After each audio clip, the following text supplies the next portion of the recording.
want to welcome everybody to our webinar. I'm calling it a webinar, but what I would really like it to be is like more of a discussion, a dialogue back and forth rather than just a monologue with me talking. Okay, so I'm really inviting everybody to please use the chat box. Let us know your questions, your ideas, your suggestions, anything like that. Tiny bit about me. By profession, I'm an exercise physiologist. I've been in the health and wellness field for a very long time. It's been like, over 25 years now. During that time, I was the general manager of a very large multi-sport health club in Westchester County in New York. So I was an executive with that particular company. I had 12 managers who reported directly to me, and I may refer to them later because there were some great stories about them. Excuse me, I'm just getting over a cold, so if I do clear my throat, I apologize. Okay, I also was an associate professor at Barnard College of Manhattan. I've done continuing education training for a lot of health and wellness organizations, and now I get to present webinars and seminars on a lot of health, wellness talk and some business topics. So, as I said, please participate today. I would love that. I would love that because we're going to talk about menopause, which, I guess you can call it a pretty hot topic. But today we're going to put a focus on talking about the effects that menopause can have on us in our daily lives, all right? And you may be thinking, oh, no, we don't talk about menopause. That's not a topic that we cover, right? Well, you know what? It's time. It's time to, I guess, break the silence. Time to turn up the volume. Maybe, I don't know. Turn the fans on, throw cold water on this topic. In the words of Michelle Obama, I'm going to quote her. She said, the changes, the highs and lows and the hormonal shifts, there's power in that. But we were taught to be ashamed of it and not even to seek to understand it or explore it for our own edification. So let's talk. And that does not mean that you have to have a conversation every single day about menopause. It's not like, 10 o'clock, it's menopause talk time. What it really means is it should not be taboo, but it should be a more comfortable subject to address.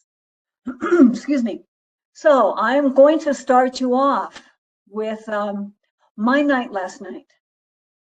I went to bed about, 10 o'clock or so. My normal bedtime between 10 and 10:30. Midnight, I woke up, drenched in sweat. My legs were twitching and going a mile a minute. My brain would not shut off. Oh, did I forget to do this? What about my webinar for tomorrow? Do I have that all prepped? What about the state of the economy? All the elections coming up. You ever felt like that? Ever had that happen to you? Yeah, so what do you do? What do you do? So I got up, walked around to let my legs calm down just a little bit, grabbed a little cup of chamomile tea to calm myself down, went back to bed, and woke up, I swear, another 10 times during the night. This is par for the course, okay? This is not unusual at all. Then I got up in the morning, got up at 6 o'clock, my like normal, usually get up time. Went downstairs. I was very fortunate. I went out for a little walk with my dog. I mean, it was pitch black outside, right? But I managed to go out for a little walk with my dog, which is one of the best things that you can do when your mind is racing like that. Went out for a little walk with my dog, came in, went to get dressed. My pants didn't fit. Hadn't put them on for a month. I couldn't get them done up. Went to put on a blazer. That one doesn't fit either. These are just things that happen. They're just things that happen. So I'm sharing that with you because I don't think my night was all that unusual from other people who are going through the same menopausal transition. All right. So just a quick little word, because I think, as you know, menopause marks the end of you're having periods, which can be very, very welcoming. Some people don't like it, but can be very, very welcoming. And you're not able to have a child anymore. That's the end of your reproductive years. It is a natural biological process. It happens to every person who has ovaries, every single one of us. And that is just a little bit over half the population of the US. So rather than thinking of it as an ending, which is a lot, which what I get that a lot. Oh, I'm getting depressed because it's the end of something. Let's think of it as a new beginning. It's a new chapter in life.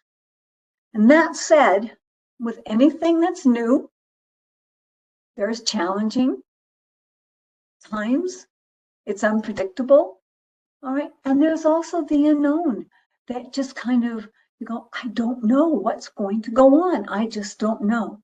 So now I'm going to ask you a question, and please put it in the chat box.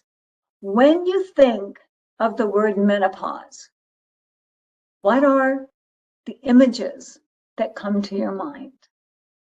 What do you think about? What do you see in your mind? Please put it in the chat box. And also start thinking about why. Why do I have these images? Okay, got my mom. Who else? I know we all have preconceived notions. Now, after learning, after many doctor's appointments, severe pain, panic attacks. Okay, what else? No more periods. Woohoo, I love that one. Yes, that is great. That is great. Who else? Who else? Oh, comment here. I hate saying this, but I miss my period. That is not a really uncommon reaction. Okay. You're not alone in that.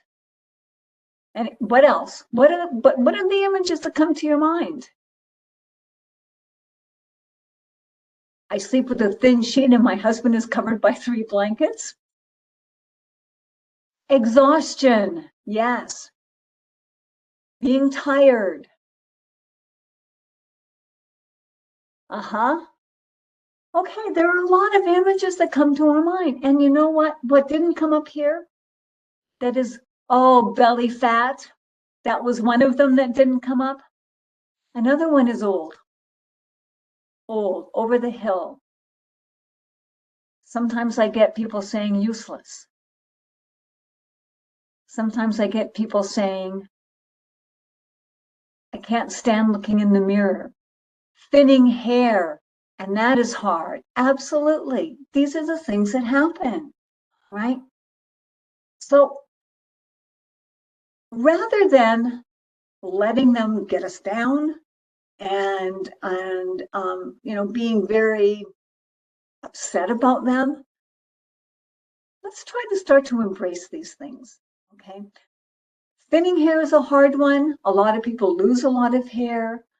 I'm going to also tell you that that this morning, when I was getting dressed, I just got dressed, and I sneezed. What do you think happened?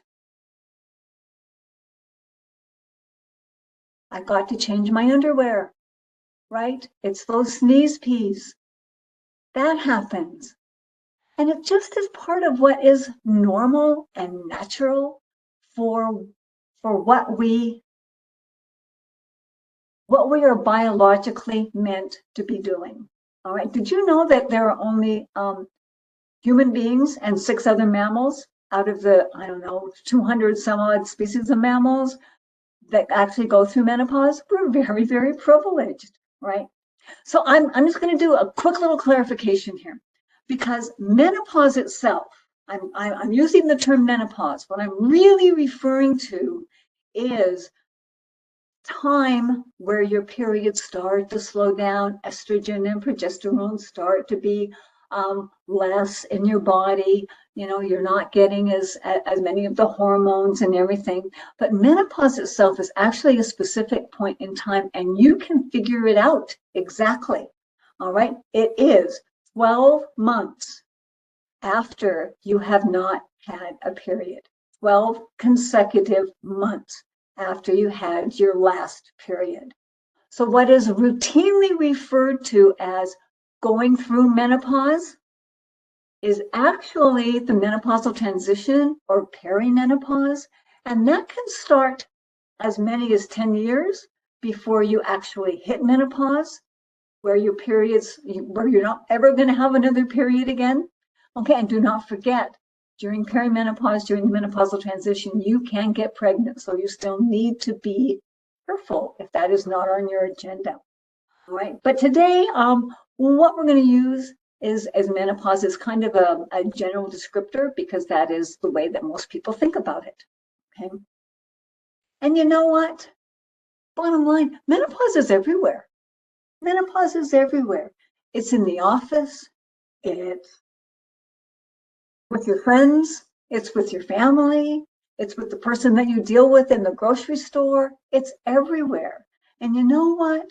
Sometimes it's hard to deal with it in the office. And so maybe it's time that we, gave it a desk, gave it a key card, gave it a fan, and said, here I am. All right, start the conversation. Did you know that currently in the US, excuse me, there are 27 million people who are experiencing menopause? That's a lot of people. That's a lot of people. That is both women and transgender men, right? And is estimated by 2030 that 25% of the female population in the US will be menopausal. The bottom line is we are the fastest growing demographic in the workplace. Okay, let's talk about symptoms. I gave you some of mine: the sweats, the twitchy legs, the incontinence, the having to get up at night. What about you? What have you experienced? What are some of the things that you have had to deal with? Okay. Joint pain, hives, that's interesting. Panic attacks and severe pain. Okay, it's interesting. Panic attacks. Thank you for bringing that one up. What a lot of studies have found, and I'm not saying that this is what affected you. Okay, but what's a lot of the research studies have found is that when a hot flash starts, because your heart starts to beat faster, right? You start to breathe a little bit quicker, right? People interpret that as a panic attack. It can be a panic attack, but very often, as soon as the hot flash goes away, panic attack ends. Okay, so just something to think about. I got it. You know, everything is dry, itchy ears. That one I don't know. Nausea with hot flashes. That can certainly happen. It just makes you feel like you want to maybe lose your breakfast, right? Absolutely. What else? What else? How about foggy brain? How about foggy brain? Anybody? Foggy brain, irritability, not being able to concentrate. Yes to foggy brain. Okay. And so what do you do? What do you do for your foggy brain? I'm going to give you one little thing that is probably something that you could do pretty easily. When you start to get that foggy brain feeling, think of it like if you are, if you wake up in the morning time and you look out the window and it's all foggy outside, okay? And then the sun comes up and what happens? The fog disappears, right? If you can go for a walk, just a quick little walk, that is going to help with foggy brain. It may not take it all away, but what happens when you go for that quick little walk, first of all, you're going to release some endorphins, which is just going to make you feel good anyway. And second of all, you will release a little bit of dopamine, some serotonin, and you're going to get more blood flow going through your body, which provides more blood to your brain, which helps with the foggy brain. Okay. What about energy? Anybody have energy lapses where all of a sudden you're going, I can really do anything that I want, and then the next day you're going, I have to go to sleep at 2 o'clock in the afternoon. Excellent. Ji Kwang, I never ever say that quite right. I hope I said it right. Tai Chi, excellent things, and both of those are really good for not only your energy, but they're also good for your brain. Very good for your brain. Okay. All right. Somebody said dryness everywhere. All right. Skin gets very dry.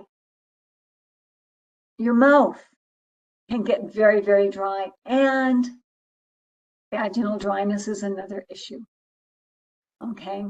I I am not a medical professional, and so I do not recommend anything specific for any of these things that you are going through or that you happen to have heard anything about. If you're having any kind of issues like really bad insomnia or vaginal dryness or a lot of incontinence, or maybe you feel like you're suffering from depression, maybe you feel like it's really hard to just keep going, right? Please see your medical professional. And if you don't get the answers that you would like, or if it's kind of vague, get a second opinion. Absolutely get a second opinion. Okay. I got another one, muscle weakness. And you know why muscle weakness? It's very, as we age, and it happens to both men and women, as we age, we tend to lose some muscle mass. All right, our muscles do become weak. We need to, especially women, as we're going through, as we're entering, as we're going through the menopausal transition, we need to make sure that we keep up with our strength training. It is so important for a couple of reasons. Muscle weakness is one of them. Muscle deterioration is another one of them. And as we lose muscle mass, our metabolism slows down because muscles are more metabolically active than fat or any other tissue is. So we need to keep our muscle mass very strong. And I just read somebody today said, oh yes, but you only need to exercise your upper body. And no, you need to exercise your whole body. We need to keep on doing our cardiovascular exercise, but we also need to make sure that we are doing our strength exercise. I got another comment. I used to be a runner and can no longer do it, but you can walk, right? Walking is wonderful. Walking is absolutely wonderful. Okay, another one that is not uncommon is tinnitus, that ringing in the ears. And it was interesting. I was talking to somebody just the other day, and she said, "No, yeah, when I went into perimenopause, she said my ears rang so much that I felt like I really couldn't hear anything." She said I hit menopause, that 12 months after my last period, and it went away. So there is hope. There absolutely is hope. So, you know what? All of these all these symptoms that we have, they aren't just little things. People tend to brush them off and say, oh, those are just little things. It's things like, you're in a meeting and you're trying to look very professional and you're sweating through your shirt, right? Or like me this morning, you're finding that your clothes don't fit anymore. Do you have more bulk around your waist? And that is what happens very often. Fat cells like to accumulate around the waist post-menopause because of the estrogen depletion, right? And sometimes you'll find that fat cells from your hips or fat, not necessarily fat cells, but fat from your hips starts to accumulate around your waist. Very common. That is something that we need to be aware of because that can pose problems as far as cardiovascular health and as far as metabolic disorders go. Okay, but you know what? We need to start conversations, and that's really what I want to get across today. We need to start conversations. How are we going to do this? What can you do? What can you do to start a conversation about it? And it's so interesting. I had an opportunity the other day. My husband and I were going out for dinner with friends of ours, and there was like two couples in a car, and the other woman started this conversation, and she said that she was talking to her daughter. Her daughter is 40, and she said, I was absolutely shocked that my daughter was talking menopause. She started this conversation talking about menopause. And her daughter happens to be the HR director for a national company, and she has started menopausal programs within her company. So we need to start that. We need to start that, there seems to be a little bit of a shift towards recognizing that not only the life challenges that women face as we age, right? But the fact that we have a lot to contribute. Did you know that the average age for menopause is 51 and the average age for a CEO is 53.5? They kind of coincide, right? We are hitting this menopause right when we are hitting our peak productive years. All right. So we need to start these conversations. So how are we going to do it? How can we start this? Let's call it a revolution. Consider your own biases about older women. What do you think about them? What are the words that you use? Are you kind? Are you kind? Do you discount? Do you devalue anybody who is older? All right. Are you simply not aware of things that are going on? Bottom line is menopause happens to millions of people across the world, in this country. It's one of the most under-discussed issues, but it doesn't have to be. We need to open the conversations. It has to start with us. We need to start small changes. It's just like, how long ago was mental health just an absolutely taboo topic? That has opened up. Let's start it that way. How did that happen? Just like any other meaningful and substantial change, it starts with us. Starts with the grassroots. If we start these conversations, they're going to start taking place.